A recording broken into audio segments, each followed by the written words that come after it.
Praise the lord. యేసునామమే జయము. మన రక్షకుడు మన విమోచకుడైన యేసుక్రీస్తు అతి పరిశుద్ధమైన నామంలో అందరికీ వందనాలు. చిన్న ప్రార్థన ద్వారా ఉదయకాల వాక్య భాగం ధ్యానించుకుందాము. పరిశుద్ధుడా మహాగణుడు అనే దేవ యేసయ్య సర్వాధికారినైనా మీకే వేలాది వందనములు కృతజ్ఞత స్తుతి స్తోత్రం చెల్లించుకుంటున్నాను దేవ ఉదయకాలం ప్రభు వాక్య భాగం ధ్యానిస్తుండగా వాక్య భాగం మాకు అర్థమవుకు సహాయం చేసి మీ కృపలో బలపరిచి మీకు మాదిరిగా మమ్మల్ని నడిపించమని చిన్న ప్రార్థన యేసునామంలో అడిగి వేడుకుంటున్నాను తండ్రి. Amen amen.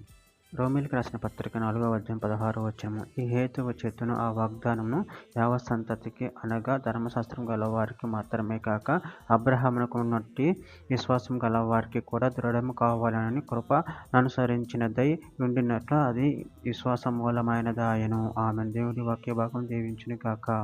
ప్రభునందు ప్రియులారా, ఇక్కడ వాక్య భాగంలో గమనించినట్లయితే ఈ హేతువు చేతను ఆ వాగ్దానమును యావ సంతతికి అనగా ధర్మశాస్త్రం గలవారికి మాత్రము కాక అబ్రహామునకున్నట్టి విశ్వాసం గలవారికి కూడా దృఢము కావాలని కృప అనుసరించినదై ఉండినట్లు అది విశ్వాస మూలమైనదాయను.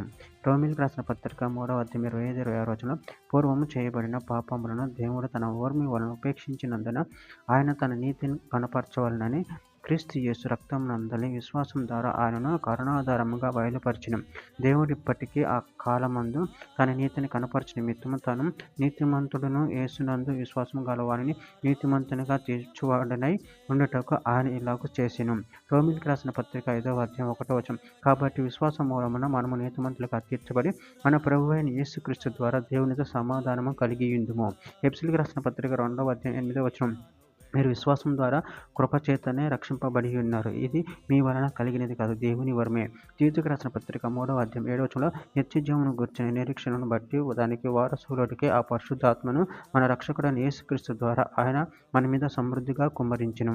రోమీయులకు రాసిన పత్రిక 6:14 మీరు కృపకై గాని ధర్మశాస్త్రం లోనైన వారు కారు కనుక పాపం మీ మీద ప్రభుత్వం చేయదు. గలతీయులకు రాసిన పత్రిక 3:9 కాబట్టి విశ్వాస సంబంధాలే విశ్వాసం గల అబ్రహాముతో కూడా ఆశీర్వదింపబడుదురు.